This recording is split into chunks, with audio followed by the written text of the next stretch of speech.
बहुत प्राचीन स्थान है। तो यहाँ के लोग बताते हैं कि जो थावे में स्थान है वो ये उससे भी प्राचीन है, और ये पहले का है वो बाद में का है, लेकिन इसको उतना मान्यता नहीं मिल पाया तो ये पीछे रह गया। तो अभी हमारे साथ मौजूद हैं डॉक्टर पंडित हरिकेश शास्त्री जी, जिन्होंने इस यज्ञ को सफलतापूर्वक पूरा करने में अहम भूमिका निभाई है। तो आज हम इनसे आपको परिचित करवाते हैं। तो नमस्कार पंडित जी। नमस्कार। तो आचार्य जी, आप कहाँ से आए हैं? विंध्याचल धाम। और आपके साथ और भी वहाँ से कितने लोग आए हैं? 8 मूर्ति आए थे हमारे साथ। 8 लोग आए हैं जी। तो इस यज्ञ को आपने पूरी सफलतापूर्वक बहुत ही अच्छे तरीके से संपूर्ण करवाया। इसके लिए हम सभी की तरफ से आपको धन्यवाद देना चाहेंगे। जी जी। तो महाराज जी, क्या आप हमें थोड़ा सा ये रुद्र महायज्ञ के बारे में कुछ बताना चाहेंगे? जी बिल्कुल। तो कुछ इसके बारे में कुछ जानकारी दीजिए आप ज़रा। जी नमस्कार हमारे बड़े बुजुर्ग प्रबुद्ध सज्जनों और हमारे सभी भक्त प्रेमियों को हृदय से राधे राधे। आप सभी भक्त प्रेमी अपना श्रद्धा बनाए रखें। आज यह चलता फिरता प्रयाग श्री रुद्र महायज्ञ कुशीनगर डिस्ट्रिक्ट पटेहरवा अंतर्गत सिंदुरियागढ़ में माँ कंकाली का स्थान पे संपन्न हुआ। बड़ा ही भव्य और बड़ा दिव्य यह कार्यक्रम रहा। मैंने अपने जीवन काल में 5-7 यज्ञ करा चुके हैं, पर इतनी भीड़ और इतनी श्रद्धावान भक्त कहीं नहीं मिले। बहुत काफ़ी भीड़ रहा। तो बहुत लग रहा है जी। इतनी श्रद्धा और इतनी भीड़ थी कि यहाँ कहीं देखने को नहीं मिला जी। पहले बात तो मैं ये बताना चाहूँगा कि रुद्र महायज्ञ पहले के बड़े बड़े महाराजा राजा कराते थे। आम जनता के पास इतनी पैसा नहीं थे, खर्च नहीं थे कि कोई करा पाए। पर प्राचीन काल के हमारे तपस्वी बुजुर्ग संत महात्माओं ने संगठन बना करके अपना एक यज्ञ कराने का व्यवस्था बनाए, उपचार बनाए। धीरे धीरे समय गति बदलता गया, समय के साथ साथ खर्च भी बढ़ता गया। तो इसको और खर्च बढ़ने के कारण और खर्च बढ़ता गया तो सामूहिक यज्ञ कराया जाता है, जिसमें आप सभी भक्त प्रेमी धर्मानुरागियों श्रोता बंधुओं का आवश्यक होता है सहभागी बनना। काफ़ी लोग इसमें जुड़े थे। मथुरा वृंदावन से नरसिंह भगत जी का कृष्ण लीला आया था, और हमारे आश्रम श्री शक्ति साधना धाम आश्रम पूज्य परम स्वर्गीय श्री अखिलानंद शास्त्री जी की सुपुत्री सुश्री भक्ति किरण शास्त्री जी के द्वारा श्री शिव कथा संपन्न हुआ कल। और आज भगवान रुद्र महायज्ञ का आज पूर्णाहुति हुआ और विशाल भंडारा चल रहा है। भव्य भंडारा का आयोजन हो रहा है। तो रुद्र महायज्ञ कराने से मन इच्छित फल को प्राप्त होता है, और जो भक्त जिस भाव से प्रभु को भजता है उस भाव से भगवान दर्शन देते हैं। आगे अब आप क्या कहना चाहेंगे मैं बताऊं? आप कई जगहों पे यज्ञ कराते होंगे जी। तो यहाँ के कमेटी के लोगों का, यहाँ के जो सदस्य थे इस यज्ञ को कराने वाले, उन लोगों का विचारधारा आपको कैसा लगा? बहुत ही अच्छा लगा, बहुत ही प्रेम मिला, बहुत ही ये लोग सम्मान किए और हमारे विद्वान को भी सम्मान किए जी।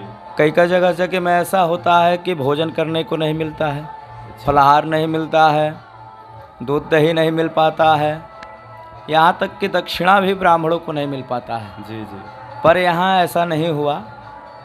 थोड़ा बहुत सामूहिक कार्य में परेशानियाँ तो होती हैं जी जी। पर यहाँ फलाहार भी समय से मिला और दक्षिणा भी नहीं फंसा। दक्षिणा भी कुछ मिल चुका है, कुछ अभी मिलने वाला है, जो मैं अपने वैदिक विद्वानों को काशी धाम के लिए आज ही गाड़ी पकड़वा दिए हैं। जी जी जी। तो आप यहाँ पे आकर मतलब हर तरह से संतुष्ट हैं? जी हाँ, बहुत ही संतुष्ट हैं और बहुत ही अच्छा लगा। एक ऐतिहासिक यज्ञ है यहाँ। जी। हमारे देखते हुए मतलब मेरे समय में इस क्षेत्र में कभी इतना भव्य यज्ञ नहीं हुआ था। यज्ञ तो बहुत सारे हुए थे, लेकिन ये उसमें सबसे ज़्यादा भव्य था हमारे इस 5-10 किलोमीटर के एरिए में।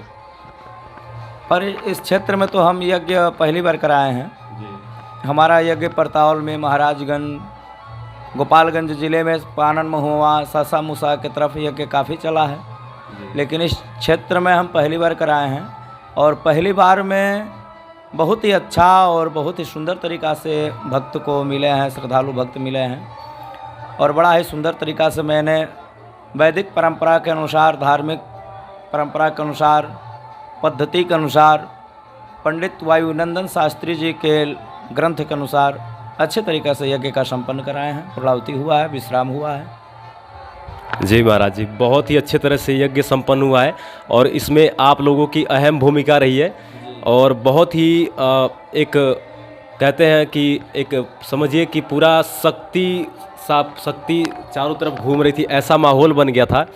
अभी 9 दिन कैसे बीत गए पता नहीं चला, तो इसके लिए हम आपको बहुत ढेर सारा धन्यवाद देना चाहेंगे और हमारे पूरे कमेटी की तरफ से आपको बहुत ढेर सारा धन्यवाद देना चाहेंगे कि इतने अच्छे तरीके से इस यज्ञ को आपने पूर्ण करवाया। हमारी तरफ से भी आप सभी को बहुत बहुत आभार, बहुत बहुत धन्यवाद। इसमें परम आदरणीय इस ग्राम सभा के पूर्वभूत श्री बिजली प्रसाद यादव जी का भी बड़ा सहयोग रहा। उन्होंने हमारे पास एक बार फ़ोन किए थे। आप ही गांव के पंडित ओम प्रकाश मणि तिवारी हैं, उन्हीं के द्वारा नंबर लेकर के बात हुई फ़ोन पे। उन्हें हमारी बात से संतुष्टि हुई, हमारे पास विंध्याचल धाम चल कर आए, हमारे आश्रम पे बात हुई। बातों से उन्हें अच्छा लगा, हमारी बात उन्हें समझ में आई। जो मैंने उनको उपदेश दिया, जो मैंने मार्ग बताया, वह मार्ग पे चले और आज सफलता की घड़ी सामने दिख रही है। जी बिल्कुल। चलिए, आपने हमको अपना बहुमूल्य समय दिया, हमसे बातें की, इस यज्ञ के बारे में हमारे साथ चर्चा किया, इसके लिए एक बार फिर से आपका धन्यवाद देना चाहेंगे। और आप लोग भी कल यहाँ से विदा हो जाएंगे, तो ये हम लोगों का अभी फ़िलहाल तो ये आखिरी दर्शन है और फिर भगवान की इच्छा होगी तो फिर कभी मिला जाएगा। नारायण की कृपा होगी, अवश्य मिला जाएगा, जरूर मिला जाएगा। माता रानी कृपा बनाए रखें। माँ कंकाली का दिव्य स्थली है। हमको यहाँ आने के बाद मालूम पड़ा, बहुत ही तपोभूमि है। अब माता रानी की कृपा होगी तो अवश्य मिला जाएगा। ये तो यहाँ के लोग बताते हैं, हमने तो देखा नहीं, हम तो अभी ये बहुत प्राचीन स्थान है, तो यहाँ के लोग बताते हैं कि जो थावे में स्थान है वो ये उससे भी प्राचीन है और ये पहले का है, वो बाद में का है, लेकिन इसको उतना मान्यता नहीं मिल पाया, तो ये पीछे रह गया और उसको लोगों ने ज़्यादा उठा दिया, उसके बारे में प्रचार प्रसार कर दिया, तो उसको मान्यता मिल गया, वो प्रसिद्ध हो गया।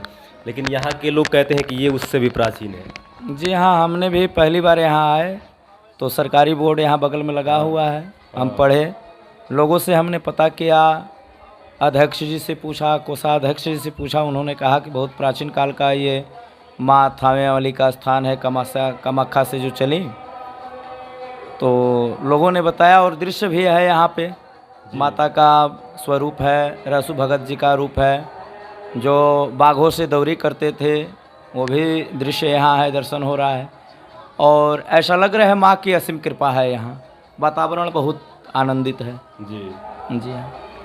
चलिए, आपका बहुत बहुत धन्यवाद हमसे बातें करने के लिए।